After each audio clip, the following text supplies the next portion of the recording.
Welcome to the home of Star Witch, where we explore witch lore and astrology for all cunning magical folk. I invite you to join me, your host Michaela, with a cup of your favourite magical elixir and indulge in some tantalising spellcrafting and witchy conversations.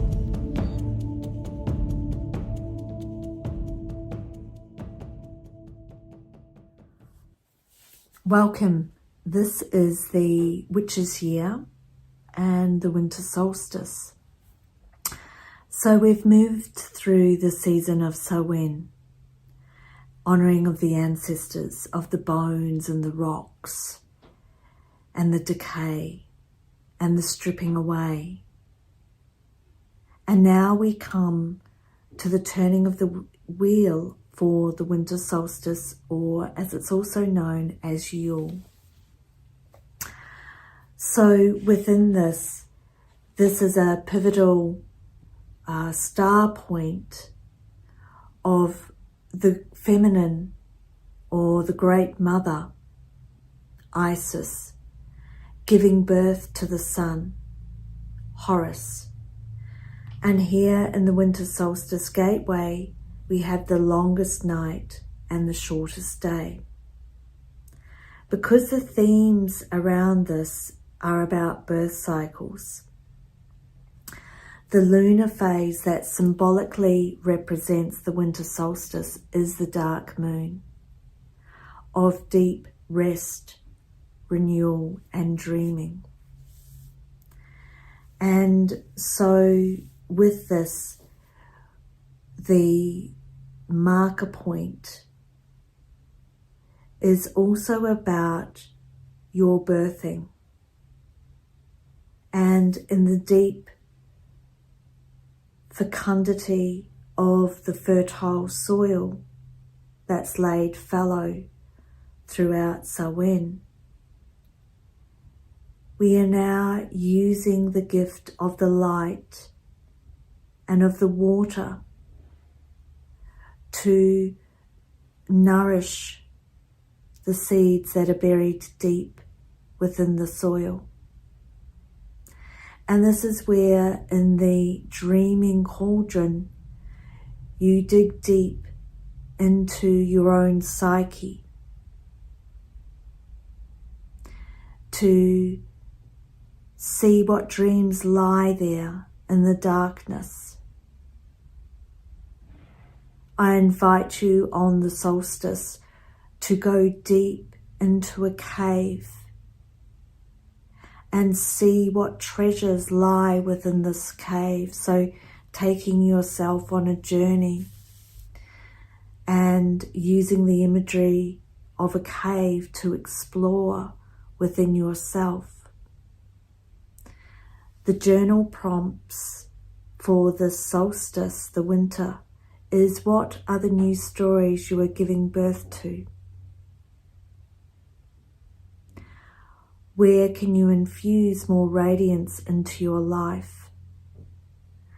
So radiance is connected to the sun, and the sun is our vital energy life source here on our planet, Mama Earth, Pachamama, Nangina Tia. So with the return of the cycle of the sun, we're being called into where do you wish to shine? How can you tap deeper into your creative potential?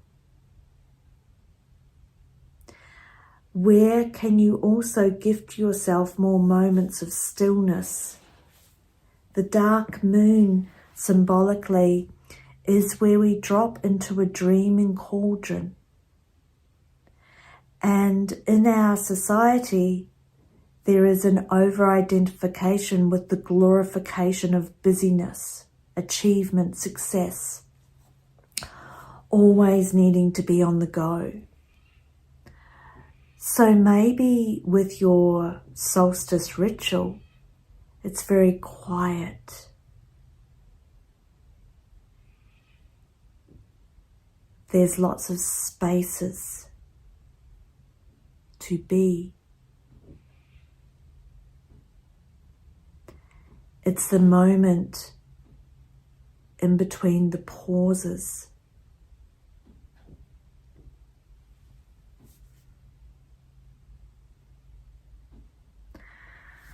A wonderful ritual idea is to sit in the darkness and stillness for a period of time that feels suitable for your gathering, or if you're solitary, and bear witness to how do you feel when you have to sit in the darkness and the stillness and just be.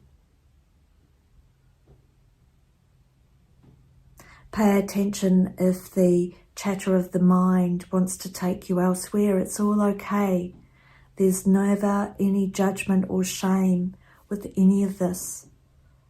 This is about revealing the pathways to you that you've been unable to see, and using your oracle cards to pick 3 cards. And the first card you pick, you ask the question, this card will reveal what pathways I've been unable to see. And reflect on this. You may not have the answers straight away, and that's okay. We are also delving deep into this star point of being okay in the unknown, of sitting in the darkness and the stillness and being okay. We don't necessarily know what is unfolding.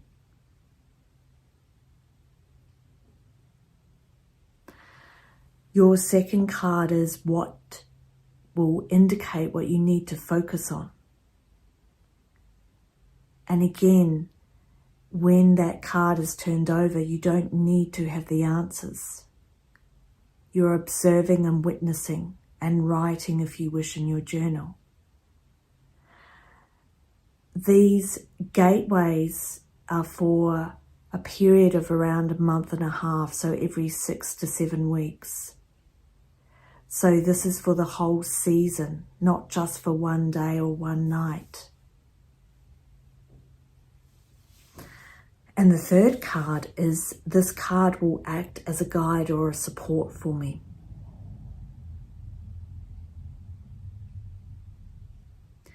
Now, for all of the witches' year, but especially for the winter solstice in the cauldron of wintertime, Isis, the Great Mother, will guide and support you. The Great Mother birthed us all. We are children of her. We are children of the earth. The Great Mother birthed us with starlight and dust and crystalline rock. She birthed us with the waters. This is the moment of reflection of being in the primordial womb of the Great Mother herself, the Great Mother Goddess.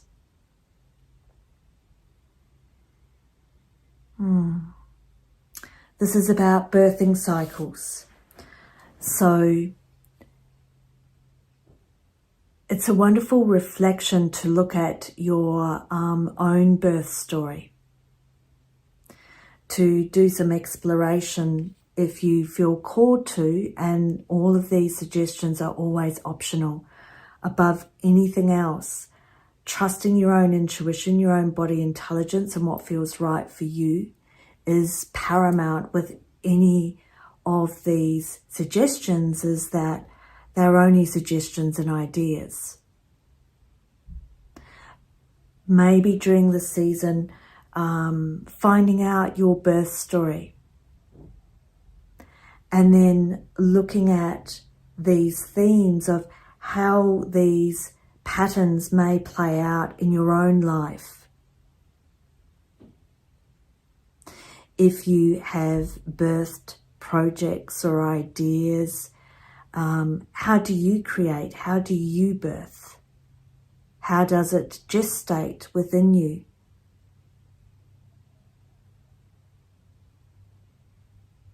if you have been a birthing mama, looking at how you've birthed your own children.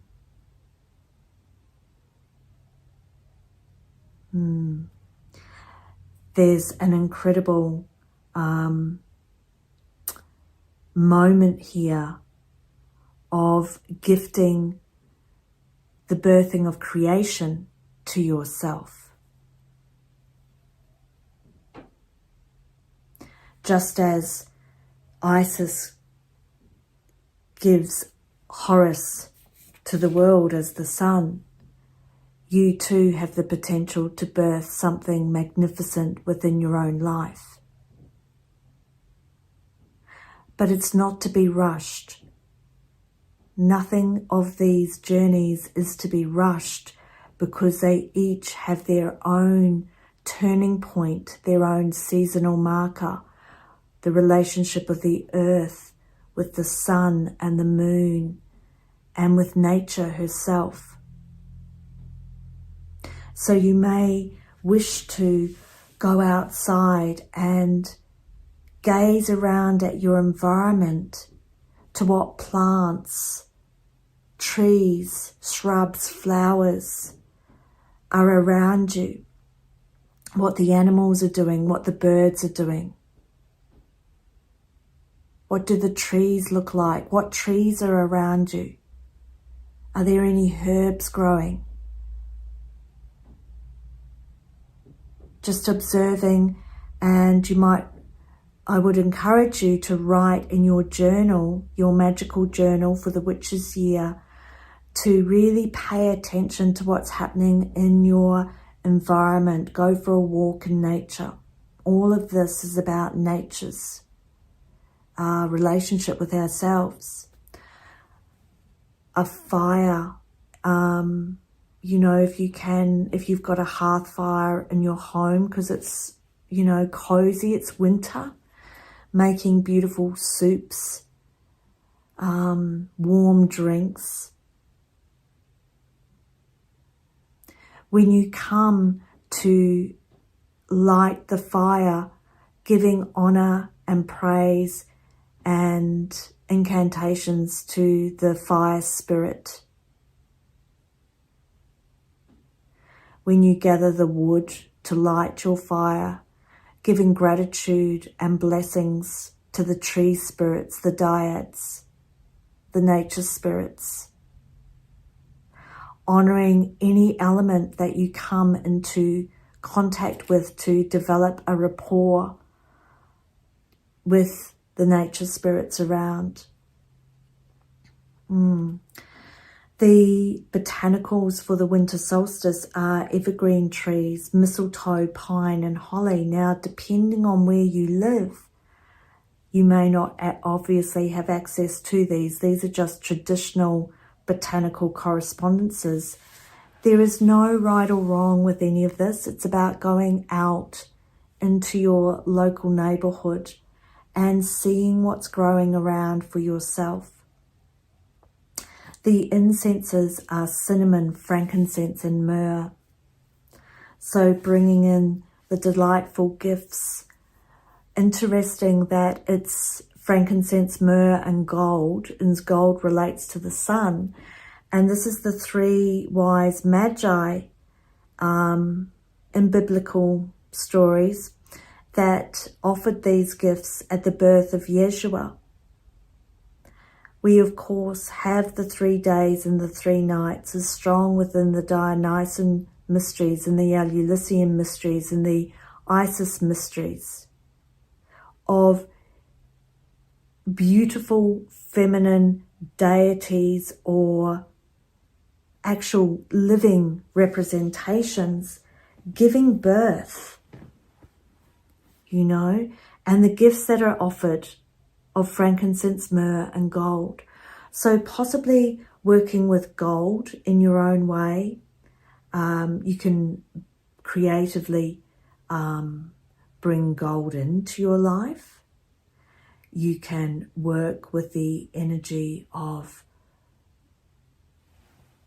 visualizing the golden light rays flowing through your body igniting, sparking you, putting it into your auric field as gold stardust.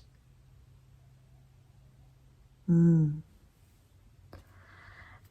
of course, we worked with the beautiful mulled drinks, the warm drinks, anything that warms and tonifies and fortifies you throughout this seasonal gateway.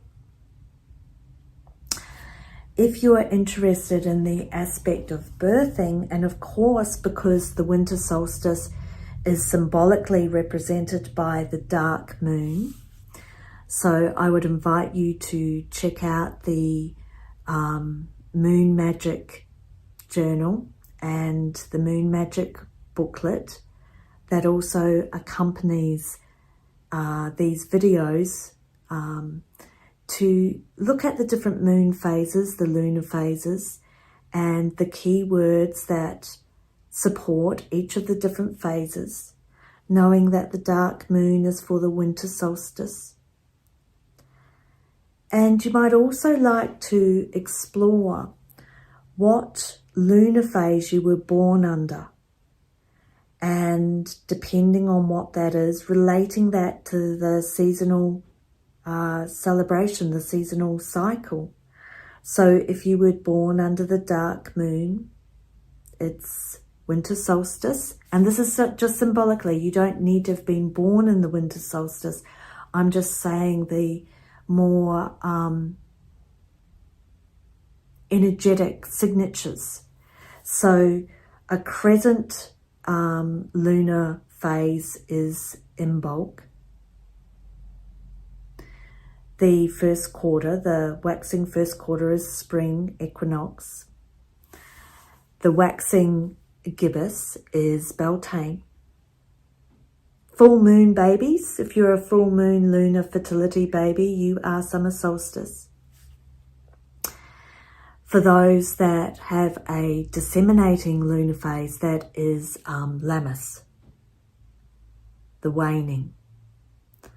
And the last quarter is the autumn equinox, Mabon. For any of you that have a balsamic, waning dark crescent phase, that is Samhain. So it's actually really curious. We've got cycles within cycles within cycles. And there's much magic by being in sync with these seasonal cycles as they move. It brings in a deeper understanding of our world around us, and indeed our own inner landscapes. And it is different each year as you journey through the spiral of life.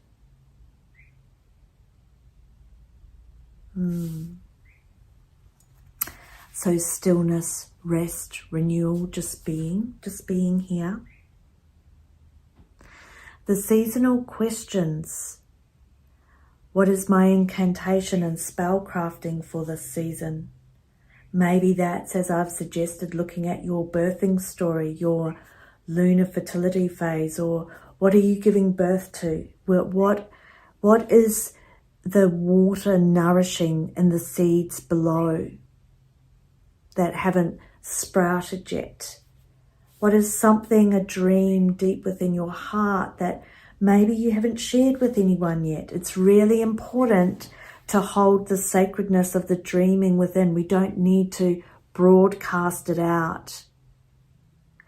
It's really important to ask yourself, can I hold the reverence and the sacredness of a dreaming medicine, of something that is being cultivated within myself, or do I feel like the eager child that needs to break out and break my news to everybody? And there's nothing wrong with that, but sometimes in this magic, in this cauldron, to hold it for yourself, just between you and spirit, the magic intensifies, it tones, it builds, it gets stronger, it fortifies. So holding something sacred to yourself in this solstice cauldron is really what is being called for. because we're also moving from the season of Samhain, what are you releasing this season? What is something that is no longer holding you, that is not in your alignment anymore? Only you will know the answers to these questions. And also, as always, no matter what the season, what is your heart grateful for this season? Gratitude goes with all of these seasonal turning points, especially the gratitude of blessings of the sun, the light returning.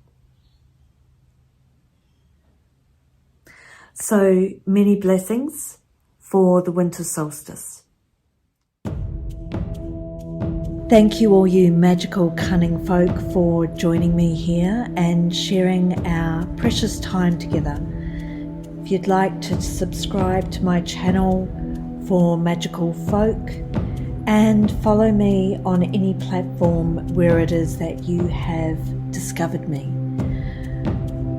See you in the wild magical woods.